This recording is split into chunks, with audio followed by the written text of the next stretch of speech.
In Mexico City, crime is at its peak, with some criminal groups kidnapping and extracting ransom from the wealthy. A man named John Creasy meets his old friend and colleague Paul Rayburn, a former CIA agent who now runs a company specializing in providing security to VIPs. The duo drink and party while they discuss their present life, which is very different from all the violence they committed in the past. Rayburn tells his friend about his well-settled life in Mexico and how he is happily married and has a business. On the other hand, Creasy has been unemployed ever since he left the CIA. Elsewhere, a Mexican businessman named Samuel Ramos talks with his lawyer, Jordan Calfas. Samuel's wife, Lisa, expresses her concerns about the safety of their 9-year-old daughter, Lupita P. Tormos.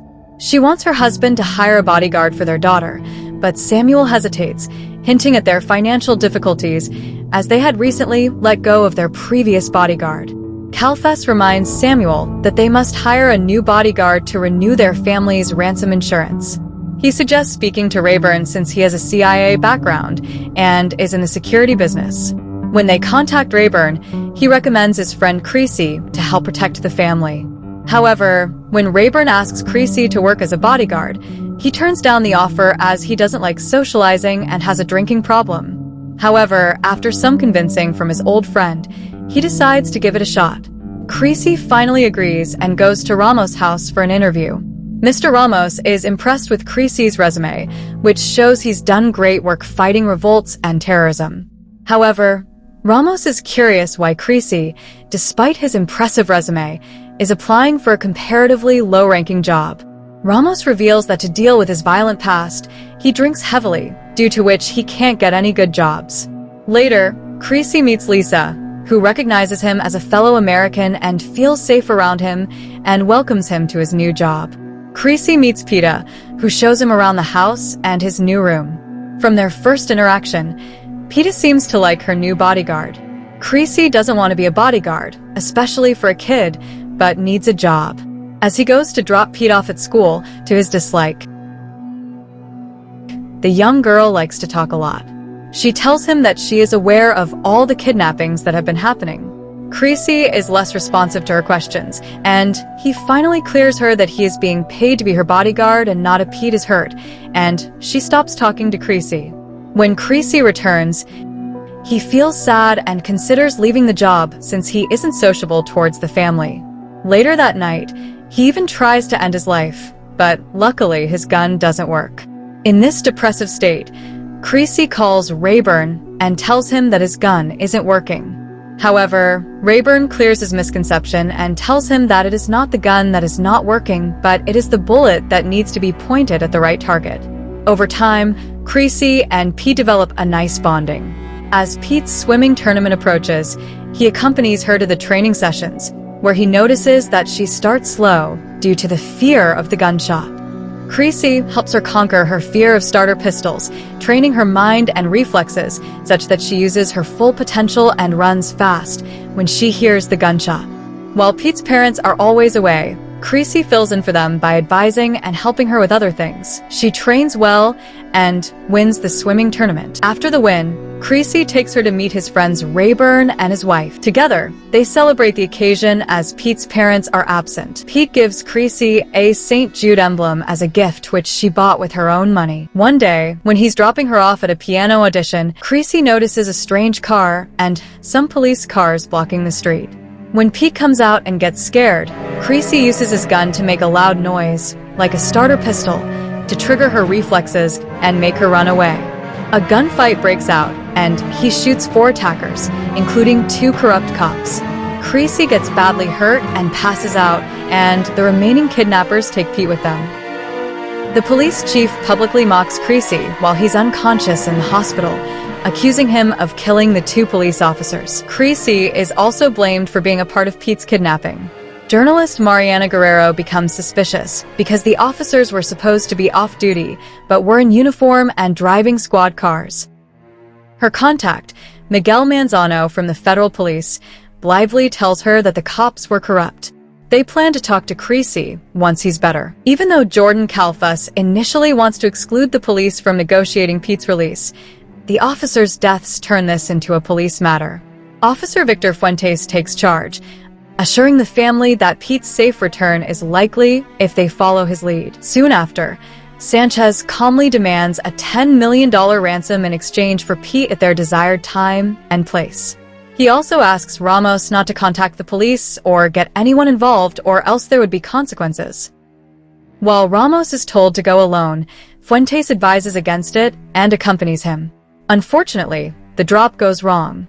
A third party ambushes the kidnappers, and Ramos and Fuentes are forced to escape. An angry Sanchez blames Ramos for not following orders, which resulted in his nephew's death. He implies that Pete is now lost forever. Rayburn discovers Creasy in the hospital, who is hurt and currently under criminal charges. He assists him in escaping to a secure hideout till his recovery. Once Creasy is back in good health, he returns to Pete's home and makes a solemn vow to Lisa that he will eliminate everyone involved in the kidnapping or those who profited from it. Mariana Guerrero finds Creasy and offers her help, telling him she has information and can help him get revenge.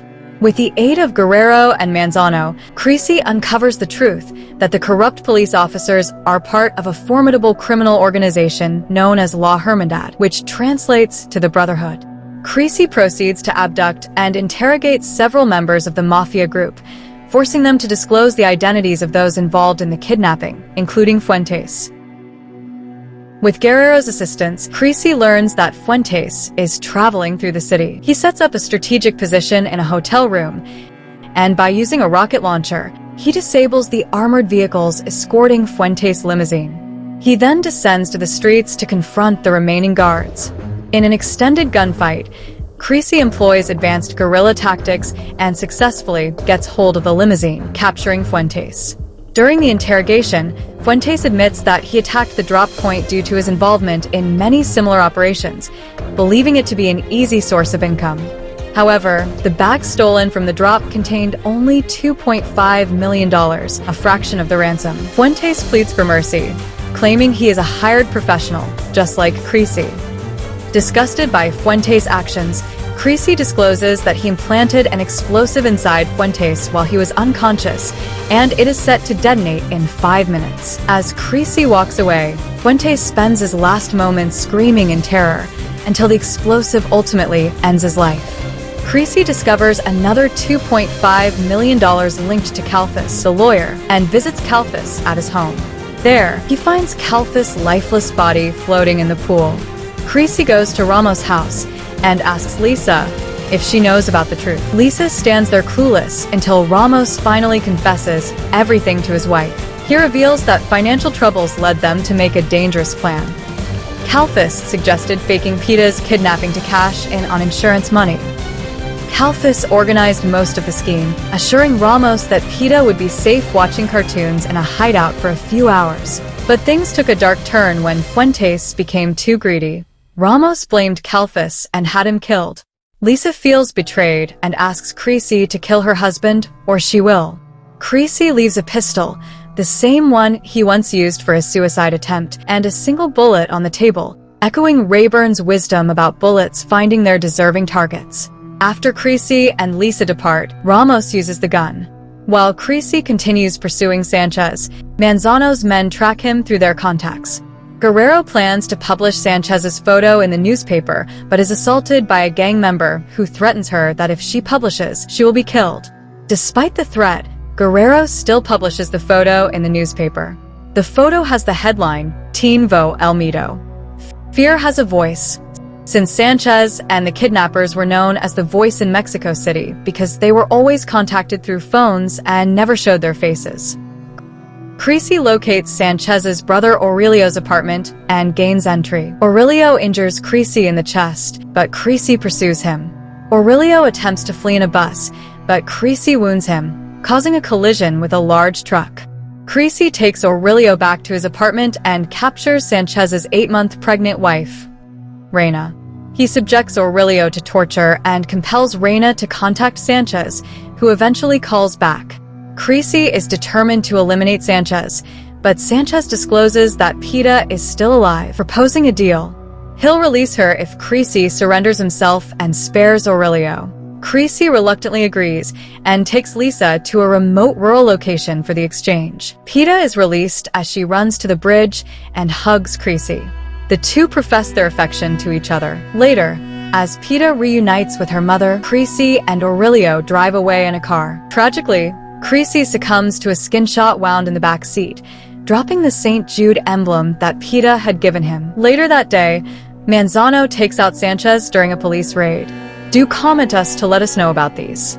Hit that like button, share the fun with your friends, and subscribe to our AL Fabro channel for more exciting movie film reviews. Don't forget to tap that bell icon so you never miss an update. Thank you for watching. Until next time.